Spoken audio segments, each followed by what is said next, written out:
Welcome to International Film Investigator. I'm your host Dieter. I'm very excited to bring to you today the following 4 films: La Promesse, Rome Open City, Phantom Pain and Paradise Now.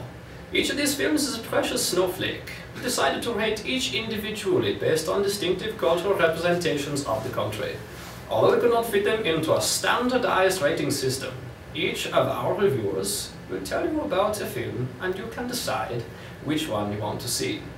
Come with me as I travel the globe. Now we go to Nicole in Antwerp, Belgium to present La Promesse. It's time to get down to the crafty, corrupt, and criminal world of the surprisingly uplifting film La Promesse. In this groundbreaking independent film by Jean-Pierre and Luc Dardenne, a young boy named Igor is forced to choose between loyalty to his father and the demands of his conscience. His father, Roger, is a pot-bellied crook who forces illegal immigrants to work for him for a pittance. One of these is mortally injured on the job. Rather than take him to the hospital, Roger lets him die. In his last breaths, he makes Igor promise to take care of his wife and child, a promise that will later conflict with Roger's wishes. Warning, this is not a film for kids under 16. Unlike the Dardennes' previous film, Rosetta, La Promesse explores dark themes. With dingy settings and unglamorous characters, this film places you in the literal underworld of Antwerp. Don't expect car chases or explosions. This is not the Green Lantern. Like being John Malkovich or Donnie Darko, this film requires audience analysis. True art usually does.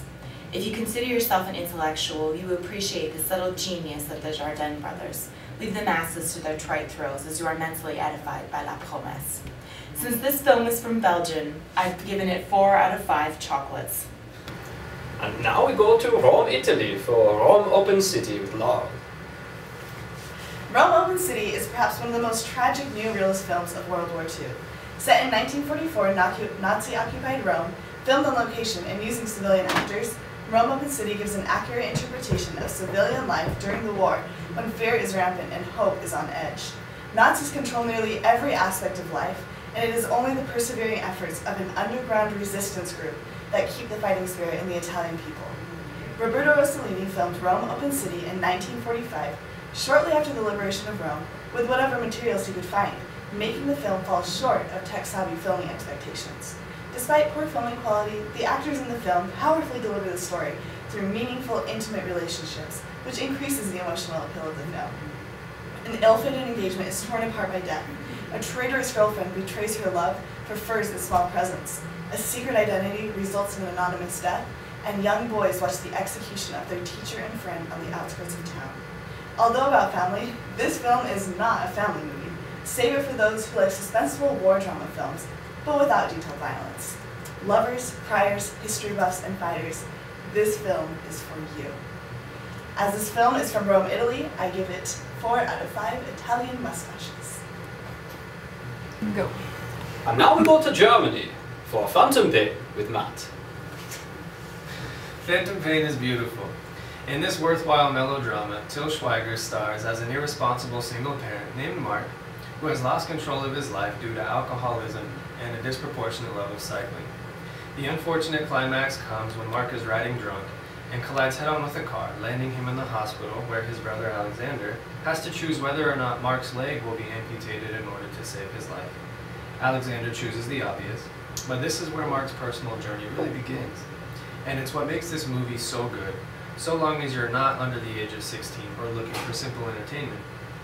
The amputation of Mark's leg causes late-night fits of phantom pain, which take on a double meaning as his shady relationship with his father resurfaces.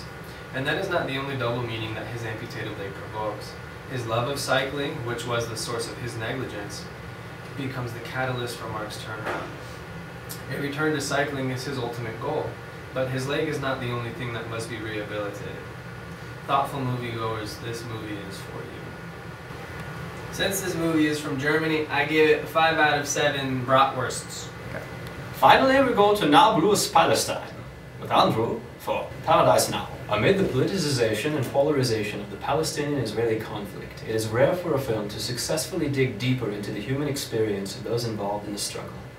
Paradise Now manages to do just that, telling the story of 2 best friends in the Palestinian city of Nablus, who are recruited to carry out a suicide attack on Israeli buses.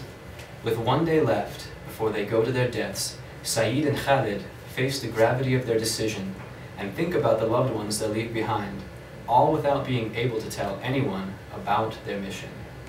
In this film, the motivations and pressures which lead Saeed and Khalid to choose to be suicide bombers are presented in all their complexity. Even characters who represent opposition to violence are forced to admit that there is no easy answer to the problem.